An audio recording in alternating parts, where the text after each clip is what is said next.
Hey everybody, it's the Burger Dude, and today we're making chicken fries like Burger King, but vegan, and I'm guessing way better, since I've never actually had the chicken fries, but I did eat a lot of the original chicken sandwiches back in my day, and these were definitely better than that. I'm also going to improvise a couple of sauces for dipping, since the whole purpose of a chicken fry is to dip it.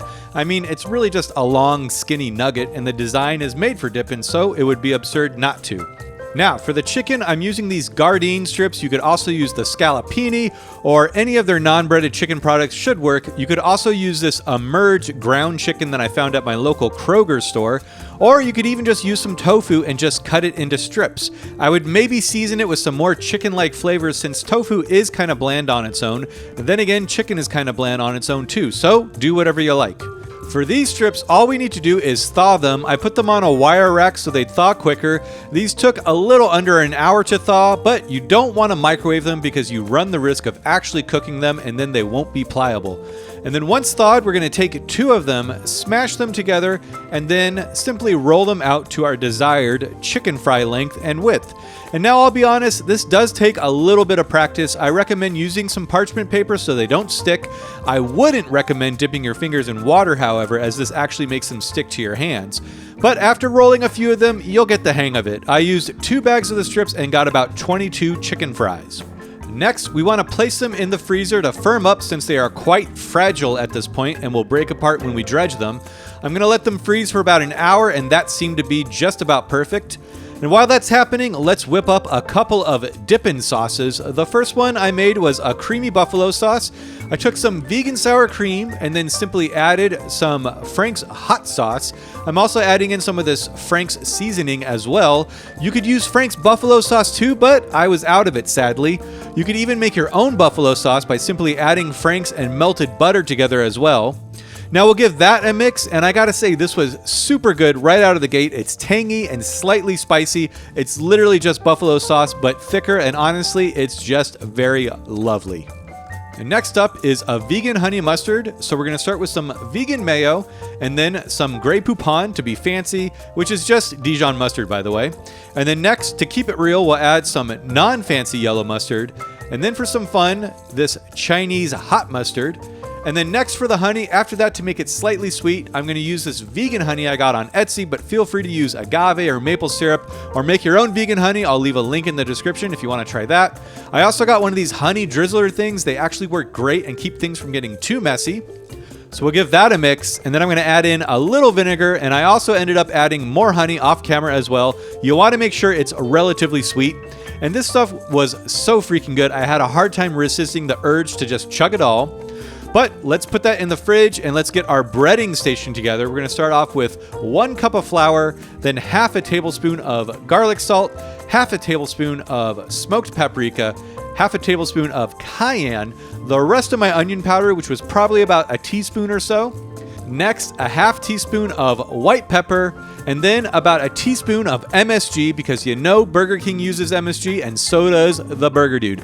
You know, MSG simply makes stuff gooder, and that's a scientific fact.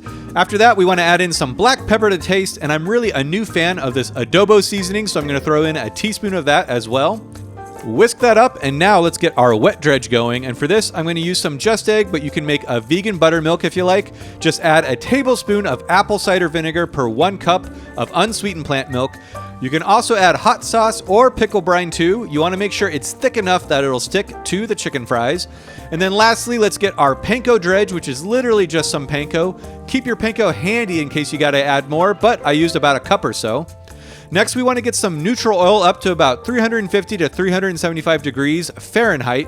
I'm using peanut oil, but you could use vegetable or canola. As long as it's a neutral tasting oil and has a high smoke point, you should be good.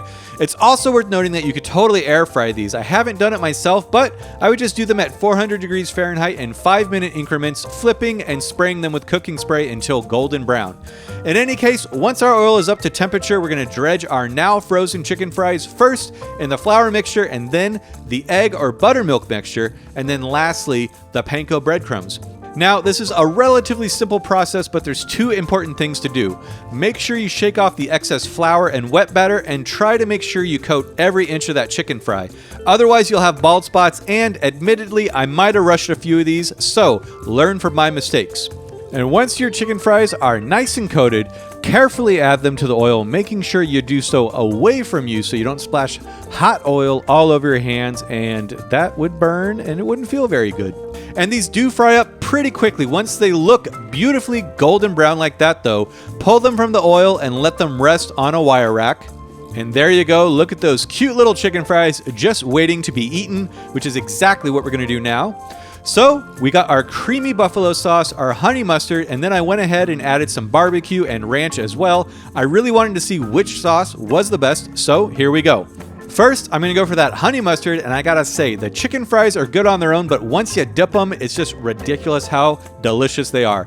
I'm starting to understand the hype. These really are perfect for dipping, and that honey mustard was super good, but let's try the creamy buffalo and this sauce. Also, just super tangy and spicy, totally perfect if you ask me.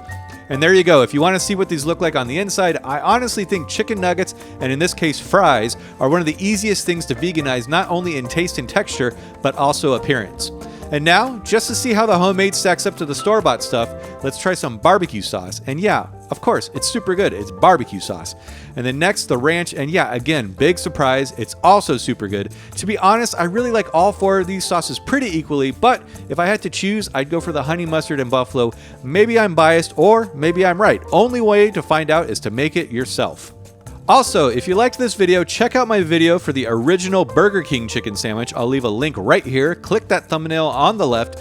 Either way, I hope you all make this recipe, and if you do, let me know how it goes. And if you dug this video, please like, subscribe, and turn on notifications. It really helps the channel out.